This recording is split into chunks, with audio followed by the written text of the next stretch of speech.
Hello children, welcome back to our channel Rumika's Diary. நம்ம வந்து CBSE Maths Grade 7 NCERT syllabus தான் பார்த்துட்டு இருக்கோம். ஆல்ரெடி நம்ம சேனல்ல சாப்டர் 1, சாப்டர் 2 எல்லா சம்ஸுமே சால்வ் பண்ணி போஸ்ட் பண்ணியிருக்கிறோம். கண்டிப்பாக போய் செக் பண்ணி பாருங்கள். உங்களுக்கு ஈஸியாக இருக்கணும் அப்படின்றதுக்காண்டி நம்ம சேனலில் ஒரு பிளேலிஸ்ட் க்ரியேட் பண்ணியிருக்கிறோம். CBSE Class 7 Maths அப்படின்னு சொல்லிட்டு. ஓகே சில்ட்ரன், நம்ம சேனலை ஃபர்ஸ்ட் டைம் பார்க்குறீங்கன்னா கண்டிப்பாக சப்ஸ்கிரைப் பண்ணுங்கள். ஆல்ரெடி சப்ஸ்கிரைப் பண்ணி சப்போர்ட் பண்ணிட்டு இருக்கிற நம்ம சில்ட்ரன் எல்லாருக்குமே ரொம்ப ரொம்ப thanks. Okay children, data handling part 1 வீடியோவில் என்ன நம்ம பார்த்தோம்? இன்ட்ரடக்ஷன் பார்ட் 1 வீடியோவில் டேட்டா ஹேண்ட்லிங் டீட்டெயில்டாக பார்த்தோம். So what is data handling? Data handling means gathering, organizing, storing and working with data. Okay, so நம்ம இன்றைக்கி என்ன பார்க்க போகிறோம் அப்படின்னா ரெப்ரசன்டேட்டிவ் வேல்யூஸ் பார்க்க போகிறோம். ஓகேவா? ஆவரேஜ் அப்படின்றதும் நான் வந்து ப்ரீவியஸ் வீடியோவில் சொல்லியிருந்தேன். ஸோ ஆவரேஜ் அப்படின்னா என்னதுன்னா central tendency of a group of observations. So நம்ம நிறைய டேட்டா வந்து அப்சர்வ் பண்ணி வச்சுருப்போம், அதோட சென்ட்ரல் டெண்டன்சியை ஐடென்டிஃபை பண்ணுறது தான் ஆவரேஜ். ஸோ அதுக்கு உங்களுக்கு அண்டர்ஸ்டாண்ட் ஆகிறதுக்காண்டி ஒரு எக்ஸாம்பிளோடு நான் சொல்லித்தரேன். இப்போ Aisha spends on an average of about 5 hours daily for her studies. So Aisha அப்படின்றவங்க வந்து 5 hours வந்து ஸ்பெண்ட் பண்ணுறாங்க அவங்களோட ஸ்டடீஸ்க்கு பெர் டேக்கு. ஸோ இப்போ ஐஷா வந்து 5 hours தான் எக்ஸாக்டாக படிப்பாங்கன்னு சொல்ல முடியாது. ஆவரேஜ் ஆஃப் அபவுட் 5 hours அப்படின்னு சொல்லியிருக்காங்க. ஸோ 5 hours படிக்கலாம், 6 hours படிக்கலாம், 4 hours படிக்கலாம். எக்ஸாக்டாக 5 தான் படிப்பாங்க அப்படின்னு கிடையாது. ஸோ இப்போ இந்த 3 days இந்த 3 வேல்யூஸ்க்கு நம்ம ஆவரேஜ் கண்டுபிடிக்கணும்னா நம்ம என்ன பண்ணணும்? நான் என்ன சொல்லியிருக்கேன்? 3 வேல்யூஸையும் நம்ம ஆட் பண்ணிவிட்டு டிவைடட் பை 3. ஸோ என்ன வரும்? 15/3 வரும். ஸோ இதை கேன்சல் பண்ணோன்னா 5 வரும். ஸோ ஆவரேஜ் வந்து என்னது? 5. ஸோ அதுதான் கொடுத்துருக்காங்க. ஸோ இந்த மாதிரி தான் நம்ம வந்து வேல்யூஸ் நிறையா கொடுத்துருக்காங்க அப்படின்னா, அப்சர்வேஷன்ஸ் நிறையா கொடுத்துருக்காங்கன்னா அதுக்கு வந்து நம்ம ஆவரேஜ் இப்படி தான் கண்டுபிடிக்கணும். ஸோ ஆவரேஜ்க்கு மீனிங் உங்களுக்கு புரிஞ்சிருக்கும்னு நினைக்கிறேன். ஸோ எக்ஸாக்டாக இருக்காது, அது வந்து ஒரு central tendency. So central tendency தான் என்னது? Average. So group of observations இருக்கும், அதில் சென்ட்ரல் டெண்டன்சி நம்ம வந்து ஃபைண்ட் அவுட் பண்ணுறது தான் average. So average lies between, average எங்கே லையாக இருக்கும் அப்படின்னா between the highest and the lowest value of the given data. இப்போ இதுதான் given data, இதில் highest value எது? 6. lowest value எது? 4. ஸோ highest வேல்யூக்கும் lowest வேல்யூக்கும் நடுவில் லையாக இருக்கிறது தான் ஆவரேஜ். ஸோ இதுதானே பிட்வீனில் இருக்குது. ஸோ இதுதான் ஆவரேஜ். ஸோ அதனால தான் நம்ம என்ன சொல்கிறோம்? So we say average is a measure of central tendency of the group of data. So இதனால தான் இதை வந்து central tendency அப்படின்னு சொல்கிறோம். ஓகேவா? ஸோ ஆவரேஜ் அப்படின்ற டேர்மை வந்து நம்ம இன்னொரு டேர்மில் எப்படி சொல்லலாம் அப்படின்னா அரித்மெட்டிக் மீன் அப்படின்னு சொல்லலாம். ஓகேவா? அரித்மெட்டிக் மீன். ஸோ ஆவரேஜ் கண்டுபிடிக்கிறதுக்கு நம்ம என்ன ஃபார்முலா சொன்னோமோ அதே தான். ஆவரேஜ்னாலும் அரித்மெட்டிக் மீன்னாலும் சேம் தான். ஸோ அப்போ அதுக்கு ஃபார்முலா என்னது? Arithmetic mean is equal to sum of all observations by number of observations. So நமக்கு எவ்வளோ அப்சர்வேஷன்ஸ் இருக்குது அப்படின்ற டேட்டாவோட கவுண்டிங் கீழே போட்டிருக்கணும். மேலே வந்து அந்த டேட்டா எல்லாத்தையுமே நம்ம ஆட் பண்ணியிருக்கணும், சம். ஸோ ஆட் பண்ணது மேலே இருக்கணும். இதை ரெண்டையும் நம்ம இங்கே டிவைட் பண்ணால் தான் நமக்கு அரித்மெட்டிக் மீன், அதாவது ஆவரேஜ் கிடைக்கும். ஸோ எக்ஸாம்பிள் பாருங்கள். A batsman scored the following number of runs in 6 innings. So இதுதான் நமக்கு அப்சர்வேஷன்ஸ். சரியா? ஒரு பேட்ஸ்மேன் வந்து ஸ்கோர் பண்ணியிருக்காங்க. இது எல்லாமே வந்து ரன்ஸ், அவங்களோட நம்பர் ஆஃப் ரன்ஸ் இன் 6 இன்னிங்ஸில்.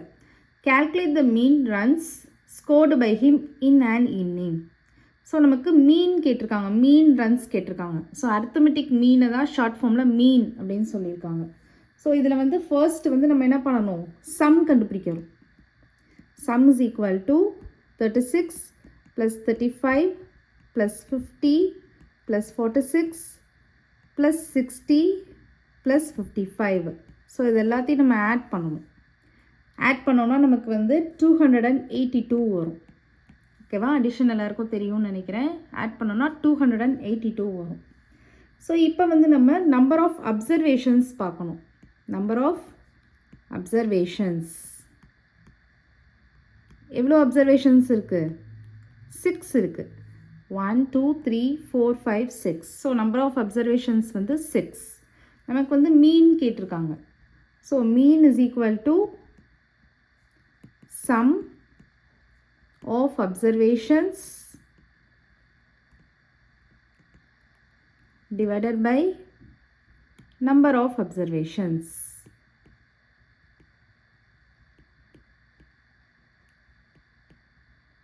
ஸோ சம் நம்ம என்ன கண்டுபிடிச்சிருக்கோம், 282 கண்டுபிடிச்சிருக்கோம். So 282 by number of observations என்னது 6. ஸோ இதை வந்து டிவைட் பண்ணணும். ஸோ இதை டிவைட் பண்ணிங்க அப்படின்னா நமக்கு 47 வரும். ஸோ அப்போ மீன் வந்து 47. ஓகேவா? நெக்ஸ்ட் கான்செப்ட் வந்து பார்த்திங்கன்னா ரேஞ்ச். ஸோ ரேஞ்ச்னா என்ன அப்படின்னு சொல்லி பார்த்தீங்கன்னா the difference between the highest and lowest observations. So நம்ம நிறைய டேட்டா அப்சர்வ் பண்ணியிருப்போம் இல்லையா, அந்த டேட்டாவில் வந்து ஹையஸ்ட் வேல்யூ இருக்கும், லோயஸ்ட் வேல்யூ இருக்கும். இது ரெண்டுக்குள்ள டிஃப்ரென்ஸ், அதாவது சப்ராக்ஷன் நம்ம பண்ணோன்னா நமக்கு ஒரு வேல்யூ கிடைக்கும்ல, அதுதான் ரேஞ்ச் அப்படின்னு சொல்லுவாங்க. இதுக்கு ஒரு எக்ஸாம்பிள் பார்க்கலாம். The ages in years of 10 teachers of a school are. So ஒரு ஸ்கூலில் வந்து 10 டீச்சர்ஸோட ஏஜஸ் வந்து கொடுத்துருக்காங்க. 32, 41, 28, 54, 35, 26, 23, 33, 38, 40 கொடுத்துருக்காங்க. ஓகே, அதில் வந்து ஃபர்ஸ்ட் கொஸ்டின் என்ன கேட்குறாங்கன்னா, what is the age of the oldest teacher and that of the youngest teacher கேட்குறாங்க. ஸோ ஃபர்ஸ்ட் கொஸ்டினுக்கு வந்து ஏஜ் ஆஃப் ஓல்டஸ்ட் டீச்சர் கேட்குறாங்க,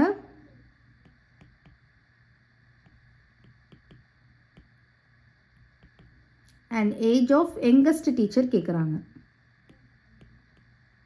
ஸோ இதை நம்ம எப்படி ஈஸியாக கண்டுபிடிக்கலாம் அப்படின்னா, ஃபஸ்ட்டு ஸ்டெப் வந்து அசெண்டிங் ஆர்டரில் சேஞ்ச் பண்ணிக்கோங்க. ஓகேவா? ஸோ அசெண்டிங் ஆர்டர்னால் என்னது, small to big. Small to big. So கொடுத்துருக்கிற அப்சர்வேஷனை வந்து ஸ்மால் டு பிக்கு அரேஞ்ச் பண்ணிக்கோங்க. ஸோ இதில் இருக்கிறதுலே ஸ்மால் வேல்யூ என்னது 23, 23, 26, 28, 32, 32, 33, 33, 35, 35, 38, 38, 40, 40, 41, 41, 54. ஸோ டோட்டலாக 10 வேல்யூஸ் வந்துடுச்சு. ஓகே, ஸோ இப்போது நீங்கள் ஈஸியாக வந்து ஃபைண்ட் அவுட் பண்ணிடலாம். யங்கஸ்ட் டீச்சரோட ஏஜ் என்னதான் இருக்கும், 23 இருக்கும். ஓல்டஸ்ட் டீச்சரோட ஏஜ் என்னதான் இருக்கும், 54 இருக்கும். ஸோ அவங்க கேட்ட ஃபர்ஸ்ட் கொஸ்டினுக்கு ஆன்சர் நீங்கள் ஈஸியாக எழுதிடலாம். Age of oldest teacher is equal to 54. Age of youngest teacher is equal to 23. So இதுதான் அவங்க ஃபர்ஸ்ட்டு கேட்டிருக்க கொஸ்டினுக்கு ஆன்சர். ஓகேவா? நெக்ஸ்ட்டு நம்ம வந்து செகண்ட் சப்டிவிஷன் பார்க்கலாம். செகண்ட் சப்டிவிஷன் என்ன கேட்டிருக்காங்க, கொஸ்டின் ரீட் பண்ணுங்கள். What is the range of the ages of the teachers? So range கேட்டிருக்காங்க. ஸோ ரேஞ்ச்க்கு இப்போ தான் நம்ம வந்து டெஃபினிஷன் பார்த்தோம். என்ன பார்த்தோம், the difference between the highest and lowest observations அப்படின்னு பார்த்தோம். ஸோ நமக்கு செகண்ட் சப்டிவிஷனில் வந்து ரேஞ்ச் கண்டுபிடிக்கணும். So range is equal to என்ன எழுதலாம், highest observation minus lowest observation. Highest observation difference தானே கேட்டிருக்காங்க, ஸோ சப்ராக்ஷன் பண்ணணும், மைனஸ் லோயஸ்ட் அப்சர்வேஷன். ஸோ இதில் ஹையஸ்ட் அப்சர்வேஷன் என்னது 54. நம்ம ப்ரீவியஸில் நம்ம கண்டுபிடிச்சிருப்போம் இல்லையா, அதை வச்சு நம்ம ஈஸியாக எழுதிடலாம். ஓல்டஸ்ட்டுக்கு நம்ம என்ன பார்த்தோம், 54 பார்த்தோம். யங்கஸ்ட்டுக்கு என்ன பார்த்தோம், 23 பார்த்தோம். ஸோ ஹையஸ்ட் அப்சர்வேஷன் வந்து நமக்கு 54 மைனஸ் லோயஸ்ட் அப்சர்வேஷன் வந்து 23. ஸோ இதை ரெண்டையும் நம்ம சப்ராக்ட் பண்ணோன்னா நமக்கு என்ன வரும், 31 வரும். ஸோ இதுதான் range. So range is nothing but the difference between the highest and lowest observations. அப்போது இந்த டீச்சர்ஸோட ஏஜ் வந்து, இந்த 10 டீச்சர்ஸ் இருக்காங்க இல்லையா, அவங்களோட ஏஜ் வந்து இந்த 31 இயர்ஸ் டிஃப்ரென்ஸ்குள்ளே தான் இருக்கும் அப்படின்றது தான் அர்த்தம். 31 இயர்ஸ் ரேஞ்ச்குள்ளே தான் இருக்கும் அப்படின்னு அர்த்தம். ஓகேவா? நெக்ஸ்ட் இஸ் தேர்ட் சப்டிவிஷன் பாருங்கள்.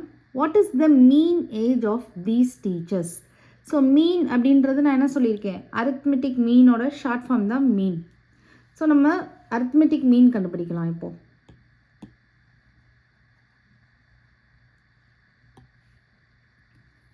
ஸோ அரித்மெட்டிக் மீனோட ஃபார்முலா என்னது,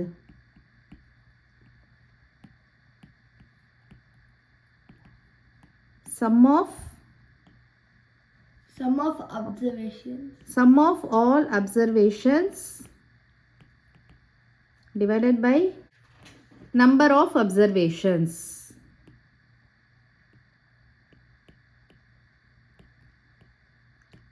ஸோ இப்போ இதில் வந்து எல்லா அப்சர்வேஷன்ஸையும் நம்ம ஆட் பண்ணலாம். 32 plus 41 plus 28 plus 54 plus 35 plus 26 plus 23 plus 33 plus 38 plus 40 divided by number of observations என்னது 10. இது எல்லாத்தையும் நம்ம ஆட் பண்ணோன்னா என்ன வரும்? 350 by 10. ஸோ இதில் 0 கேன்சல் பண்ணோன்னா 35. ஸோ மீன் ஏஜ், அதாவது அரித்மெட்டிக் மீன் அப்படின்றது இங்கே என்ன வருது? 35 தான் வருது. ஓகேவா? நெக்ஸ்ட் கான்செப்ட் வந்து mode. The mode of a set of observations is the observations that occurs most often. So mode அப்படின்னா என்னென்னா, நம்ம அப்சர்வேஷன்ஸ் வந்து எடுத்திருப்போம், டேட்டாவோட அப்சர்வேஷன்ஸ் எடுத்திருப்போம், அதோட செட் இருக்கு இல்லையா, அந்த செட்டில் வந்து எந்த அப்சர்வேஷன் வந்து ரிப்பீட்டடாக அதிகமாக வருது, மோர் ஆஃபனாக வருதோ அதுதான் வந்து என்னது மோட் அப்படின்னு சொல்லுவாங்க. ஸோ நான் இப்போ இங்கே வந்து ஒரு செட் ஆஃப் அப்சர்வேஷன் கொடுத்துருக்கேன், இதுக்கு நம்ம மோட் கண்டுபிடிக்கலாம். ஸோ அந்த மோட் கண்டுபிடிக்கிறதுக்கு ஃபர்ஸ்ட் வந்து என்ன பண்ணுங்கள், சேம் அப்சர்வேஷன்ஸ் இருக்கும் இல்லையா, சேம் வேல்யூ இருக்கும்ல, அதெல்லாம் ஃபஸ்ட்டு குரூப் பண்ணிக்கோங்க. இப்போ ஃபஸ்ட்டு 1 எடுத்துக்கோங்க. 1 எத்தனை டைம்ஸ் இருக்குது? 1 2 3 டைம்ஸ் இருக்குது. அப்போ 3 டைம்ஸ் 1 போட்டுக்கோங்க. நெக்ஸ்ட்டு 2 எத்தனை டைம்ஸ் இருக்குது? 1 2 3 4 டைம்ஸ் இருக்குது. இப்போ 4 டைம்ஸ் வந்து 2 போட்டுக்கோங்க. நெக்ஸ்ட்டு வந்து 3 எத்தனை டைம்ஸ் இருக்குது? 1 டைம் தான் இருக்குது. ஸோ 3. 4 எத்தனை டைம்ஸ் இருக்குது? 2 times. அவ்வளோதான். 1 2 3 4 வேல்யூஸ் தான் ரிப்பீட்டடாக மாறி இருக்குது. ஸோ இதில் எது வந்து மோஸ்ட் ஆஃபனாக ரிப்பீட் ஆகிருக்குன்னு பாருங்கள். ஸோ 1 வந்து எத்தனை டைம்ஸ் ரிப்பீட் ஆகிருக்கு? 3 டைம்ஸ் ரிப்பீட் ஆகிருக்கு. 2 வந்து எத்தனை டைம்ஸ் ரிப்பீட் ஆகிருக்கு? 4 டைம்ஸ் ரிப்பீட் ஆகிருக்கு. 3 வந்து ஒன்லி 1. 4 வந்து எத்தனை டைம்ஸ் ரிப்பீட் ஆகிருக்கு? 2 டைம்ஸ் ரிப்பீட் ஆகிருக்கு. ஸோ இதில் எது மோஸ்ட் ஆஃபனாக வந்து அக்கர் ஆகிருக்கு? இந்த அப்சர்வேஷன் 2. ஏன்னா அதுதான் வந்து மேக்ஸிமம் 4 டைம்ஸ் இருக்குது. அப்போ mode of this data is equal to 2 is the answer. So இந்த மாதிரி தான் நம்ம வந்து மோட் கண்டுபிடிக்கணும். ஓகேவா? நெக்ஸ்ட் கான்செப்ட் வந்து பார்த்திங்கன்னா mode of large data. So mode கண்டுபிடிக்கிறது ஆல்ரெடி சொல்லி கொடுத்துருந்தேன். அது வந்து ஒரு ஸ்மால் டேட்டாவாக இருந்துச்சுன்னா நீங்கள் ஈஸியாக கண்டுபிடிச்சிடலாம். இதே இது வந்து நிறையா அப்சர்வேஷன்ஸ் இருக்குது, அதுக்கு வந்து நீங்கள் மோட் கண்டுபிடிக்கணும் அப்படின்னா நீங்கள் அதுக்கு வந்து டேப்லர் காலம் போட்டு தான் கண்டுபிடிக்க முடியும். ஓகேவா? அதுதான் ஈஸியாக இருக்கும். ஸோ இப்போ நம்ம வந்து மோட் ஆஃப் லார்ஜ் டேட்டா தான் கண்டுபிடிக்க போகிறோம். அதுக்கு ஒரு எக்ஸாம்பிள் பாருங்கள். Following are the margins of victory in the football matches of a league. So இது எல்லாமே வந்து அவங்க கொடுத்துருக்கிற அப்சர்வேஷன்ஸ் இது எல்லாமே வந்து பார்த்திங்கன்னா மார்ஜின்ஸ் ஆஃப் விக்டரி, ஒரு ஃபுட்பால் மேட்ச்சில் வந்து இருக்கிற margins of victory. So margins of விக்டரினா என்ன சொல்லுவாங்கன்னா, இப்போ வந்து டீம்ஸாக விளையாடுவாங்க இல்லையா, மேட்சஸ் எல்லாமே வந்து டீம்ஸாக விளையாடுறப்ப ஒரு டீமும் இன்னொரு டீமும் எவ்வளோ பாயிண்ட்ஸ் டிஃப்ரென்ஸில் வந்து அவங்க வின் பண்ணுறாங்க அப்படின்றது தான் நம்ம வந்து என்ன சொல்லுவாங்க, மார்ஜின்ஸ் ஆஃப் விக்டரி அப்படின்னு சொல்லுவாங்க. இப்போ ஃபர்ஸ்ட் வந்து 1 இருக்குதுன்னு வச்சுக்கோங்க. இந்த 1 அப்படின்ற மார்ஜின்ஸ் ஆஃப் விக்டரி என்ன அர்த்தம்னா, ஒரு டீமும் இன்னொரு டீமும் 1 டிஃப்ரென்ஸில் வின் பண்ணியிருக்காங்க, 1 பாயிண்ட் டிஃப்ரென்ஸில் வின் பண்ணியிருக்காங்கன்னு அர்த்தம். ஸோ இப்போ நம்ம வந்து ஃபர்ஸ்ட்டு வந்து margins of victory, tally bars, number of matches அப்படின்னு ஒரு டேப்லர் காலம் ரெடி பண்ணிக்கணும். இப்போ மார்ஜின்ஸ் ஆஃப் விக்டரி வந்து என்ன கொடுத்துருக்காங்க, ஃபர்ஸ்ட் வந்து 1 கொடுத்துருக்காங்க. ஸோ நான் 1 அப்படின்னு போட்டுக்கிறேன். ஸோ 1 வந்து ஹவு மெனி டைம்ஸ் வந்து ரிப்பீட் ஆகிருக்கு அப்படின்னு சொல்லிட்டு பார்க்கணும். மோட் கண்டுபிடிக்கணும் இல்லையா, find the mode of this data தான் கேட்டிருக்காங்க. ஸோ எத்தனை டைம்ஸ் ரிப்பீட் ஆகிருக்கு அப்படின்றத பார்த்துட்டு டேலி பார்ஸ் போடணும். டேலி பார்ஸ்ன்றது நம்ம லாஸ்ட் இயர் படித்தோம் இல்லையா, டேலி மார்க்ஸ், அதுதான் சேம் தான். ஸோ இப்போ 1 எத்தனை டைம்ஸ் வருதுன்னு பாருங்கள். 1 2 3 4 5 6 7 8 9 டைம்ஸ் வருது. ஸோ 1 2 3 4 5 வரப்போ நம்ம இந்த மாதிரி க்ராஸ் பண்ணிடுவோம். கரெக்டாக? நெக்ஸ்ட்டு 6 7 8 9. ஸோ 5 + 4 9. அப்போது நம்பர் ஆஃப் மேட்சஸ் வந்து 9. அப்போ 9 மேட்சஸில் வந்து 1 பாயிண்ட் டிஃப்ரெண்ட்டில் வந்து வின் பண்ணியிருக்காங்க அப்படின்னு அர்த்தம். நெக்ஸ்ட்டு வந்து என்ன இருக்குது, 2 இருக்குது. ஸோ 2 இப்போ 2 பாயிண்ட்ஸ் டிஃப்ரென்ஸில் எத்தனை மேட்சஸில் வின் பண்ணியிருக்காங்க அப்படின்றத நம்ம டேலி பார்ஸ் யூஸ் பண்ணி கண்டுபிடிக்கலாம். ஸோ 2 எத்தனை டைம்ஸ் வருதுன்னு பாருங்கள். 1 2 3 4 5 6 7 8 9 10 11 12 13 14. ஸோ 14க்கு நம்ம டேலி பார்ஸ் போடணும். ஸோ 1 2 3 4 5 6 7 8 9 10 11 12 13 14. இப்போ நீங்கள் ஈஸியாக ஆட் பண்ணிடலாம். 5 + 5 10 10 + 4 14. ஸோ இப்போ 14 மேட்சஸில் வந்து 2 பாயிண்ட் டிஃப்ரென்ஸில் வந்து வின் பண்ணியிருக்காங்க அப்படின்னு அர்த்தம். நெக்ஸ்ட் வந்து 3 இருக்குது. மார்ஜின்ஸ் ஆஃப் விக்ட்ரி வந்து 3 இருக்குது. 3 எத்தனை டைம்ஸ் இருக்குதுன்னு பாருங்கள். 1 2 3 4 5 6 7 7 டைம்ஸ் இருக்குது. ஸோ இதுக்கு டேலி பார்ஸ் போடலாம். 1 2 3 4 5 6 7. ஸோ 7 மேட்சஸில் வந்து 3 பாயிண்ட்ஸ் டிஃப்ரென்ஸில் வந்து வின் பண்ணியிருக்காங்க. நெக்ஸ்ட்டு வந்து என்ன இருக்குது, 4 இருக்குது. ஸோ 4 எத்தனை டைம்ஸ் இருக்குதுன்னு பார்க்கலாம். 1 2 3 4 5. ஸோ ஜஸ்ட்டு 5 தான் இருக்குது. ஸோ டேலி பார்ஸ் போடலாம். 1 2 3 4 5. ஸோ நம்பர் ஆஃப் மேட்சஸ் வந்து 5. ஓகேவா? நெக்ஸ்ட்டு 5க்கு வந்து நீங்கள் தான் டேலி பார்ஸ் போட The போகிறீங்க. margin of victory is 5. So let's count how many 5s are there. 1 2 3. So there are 3 5s. 1 2 3. Then the next margins of victory is 6. So 1 2. So there are only 2 6. 1 2. So இதில் வந்து total matches பார்த்தீங்கன்னா இது எல்லாத்தையும் நம்ம add பண்ணணும். இது எல்லாத்தையும் add பண்ணோன்னா நமக்கு டோட்டல் நம்பர் ஆஃப் மேட்சஸ் கிடைக்கும். ஆட் பண்ணால் என்ன வரும்? 40 மேட்சஸ் வரும். இப்போ நமக்கு வந்து மோட் தான் தேவை. ஸோ மோட் தான் கேட்டிருக்காங்க. மோட் ஆஃப் திஸ் டேட்டா தான் நம்ம வந்து ஃபைண்ட் அவுட் பண்ணணும் இந்த டேப்லர் காலம் யூஸ் பண்ணி. ஸோ எப்படி மோட் கண்டுபிடிப்பீங்க? மோட்னால் நம்ம என்ன சொல்லியிருக்கோம், எந்த அப்சர்வேஷன் வந்து அடிக்கடி ஆஃபனாக ரிப்பீட் ஆகிருக்கோ அதுதான் வந்து மோட் அப்படின்னு சொல்லியிருக்கோம். ஸோ இங்கே வந்து எது அதிகமாக ரிப்பீட் ஆகிருக்கு? 2. ஸோ இந்த 2 மார்ஜின்ஸ் ஆஃப் விக்டரி, இந்த 2 பாயிண்ட்ஸ் டிஃப்ரென்ஸில் வின் பண்ணுறது தான் அதிகமான நம்பர் ஆஃப் மேட்சஸில் வின் பண்ணியிருக்காங்க பாருங்கள். 14 மேட்சஸில் வந்து 2 பாயிண்ட் டிஃப்ரென்ஸில் தான் வின் பண்ணியிருக்காங்க. ஸோ இந்த டேட்டாவோட மோட் வந்து என்னது? 2. So mode of this data is equal to 2 is the answer. ஓகேவா? ஓகே சில்ட்ரன், இந்த சம்மோட இன்ட்ரடக்ஷன் பார்ட் 2 வீடியோ வந்து ஃபினிஷ்ட் ஆகுது. இந்த வீடியோ உங்களுக்கு பிடிச்சிருந்ததுன்னா லைக் பண்ணுங்கள், ஷேர் பண்ணுங்கள், நம்ம சேனலை சப்ஸ்கிரைப் பண்ணுங்கள். Bye children.